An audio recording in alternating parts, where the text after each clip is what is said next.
いい感じに歩行してくれています。プリミティアプレイヤー L です。今回は二足歩行ロボを作ってみようと思います。以前にも作りましたが、さらに構造を工夫していい感じに動けるようにしたいので、うまくできたらチャンネル登録してもらえると嬉しいです。それでは作っていきましょう。まずは二足歩行する仕組みからですね。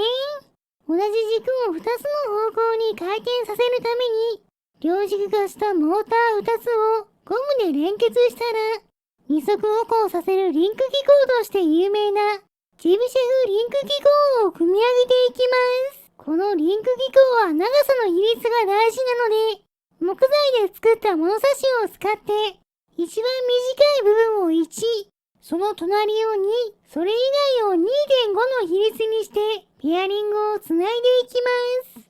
片方できたので、バッテリーで動かすと、それっぽく動いてますね。反対側も同じように作ったら、バッテリーをつけて動かします。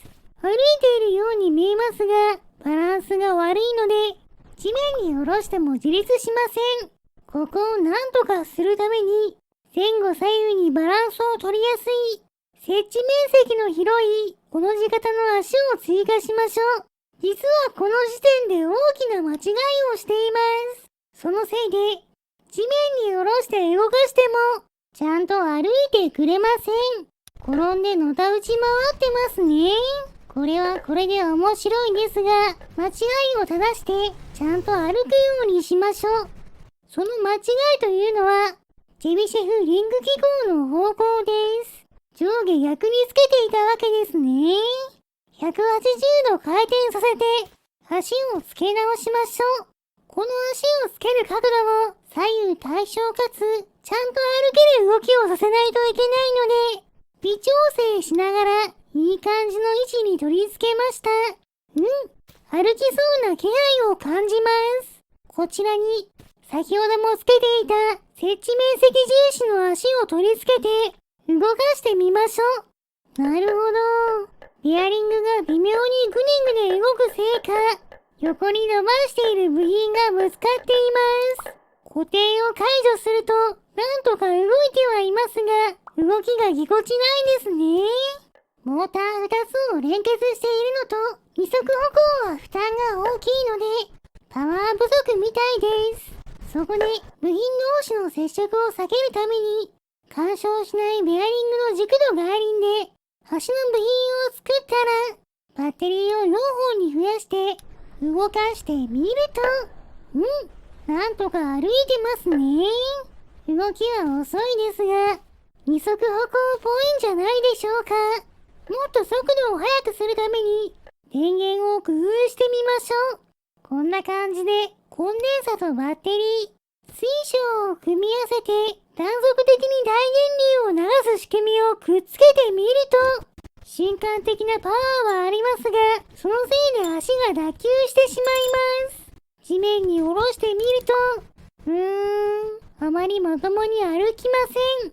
ダンスを踊ってるみたいになっています。それからも、水晶の大きさを変えて、電気が流れるタイミングを変えてみたり、トランジスタと薄い水晶を使った電気の流れる時間を調整した部品も使ってみましたが、あまりうまく動きません。バッテリーを15本に増やしても、ベアリングがぐねっているのか、すぐに倒れてしまうので、ベアリングを多重化して、ズレを少なくしましょう。増やしたベアリングの邪魔にならないように、端の形も変更しています。これならどうでしょうか。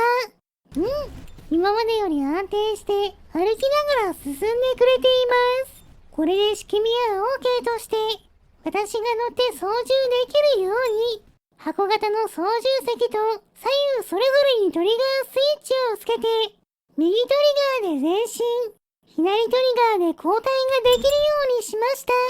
とりあえず地面に下ろして、動かしてみると、動いてはいますが、不安定ですね。ちゃんと進めていません。そこで、一旦動きを止めて、端の部分を外してみました。すると、なんだか歩いているような雰囲気になってきました。でも、地面に接触しているパーツがゴム製なので、摩擦が強すぎるみたいです。そこで、足先にベアリングのガーリーをつけることで、滑らかに設置するようにしました。この状態で試してみると、ちゃんと進むようになりました。進む方向も、右トリガーで前に、左トリガーで後ろと、問題ありません。ちなみに、チェビシェフリンク機構の進む方向は、本来は逆のはずなのですが、イヤリングの微妙なズレや、中心位置の変化のせいか、逆になっているみたいです。それでも問題なさそうなので、よしとしましょう。歩行の仕組みはできたので、今度は攻撃の仕組みを追加しましょう。せっかくなので、両手にレーザーをつけて、両方のトリガーを引いたとき、両手からレーザーが発射されるようにしました。腕を振っているので、攻撃範囲もなかなか広そうです。ついでに操縦席の壁も伸ばして、はみ出しにくくしたら、さらに、橋の形状も半円状にすることで、さらに進みやすくしました。早速試しましょう。スムーズな歩行です。橋の形状が良かったみたいですね。しばらく進んだ後、レーザーを発射すると、なるほど。レーザーで電力を消費して、動きが止まってしまいます。それによく考えたら、2本も必要ないですね。そこで、バッテリーをさらに5本追加して、20本に増やしたら、左手のレーザーを外して、代わりにタングステンの刃を取り付けました。これで近距離の攻撃が強くなるはずです。早速動かしてみると、いい感じに歩行してくれています。レーザーと刀をしっかり振りながら進んでいるので、歩いている感がありますね。前にある木にタングステンの刃が当たればダメージを与えて倒すこともできました。もちろん、左トリガーを引けば後ろに動きますし、両方のトリガーを引けばレーザーが出ます。これで目的の動きはできたので、二足歩行ロボは完成です。カメラを固定して旋回性能を見てみましたが、そんなにサイズは大きくないので、かなりクイックに方向転換できます。でも、レーザー発射中は常に振り回しているので、ダメージ効率は低いです。近距離に行けばレーザーも当たりやすいですし、高威力の刀も当たるので、なかなか強いです。では、いつものように巨大な木から狙っていきましょう。当然レーザーは効きませんが、タングステンの刀ならダメージが入ります。でも、あと少しのところで橋が壊れてしまいました。それでも、まだ動く刀の部分を当てていくことで、ちゃんと最後までダメージを与えて破壊できました。ドローン工場の壁の方は、勢いよく壁に向かっていって、刀の一撃で破壊できました。風力発電機を狙っても、まとわりつきながら、刀でダメージを与え続けて、普通に破壊することができます。それでは次は、こちらの雑魚キャラの大群を狙って、二足歩行ロボで攻撃してみましょう。果たしてどれくらい倒すことができるんでしょうか。レーザーが動き回っていますが、雑魚キャラに少しかするだけで倒すことができています。そのままレーザー攻撃を続けて、大体の雑魚キャラを破壊したところで、バッテリーが切れました。ちなみに私の視点だと、こんな感じです。右トリガーを引けば、機体を左右に振りながら、二足歩行で歩けます。常に刀を振っているので、近づくだけでダメージを与えられました。そして左トリガーを引くことで、交代することもできます。これも結構揺れますね。でも、不安定なところもあるので、動かしている途中、急に壊れることもあるので注意しましょう。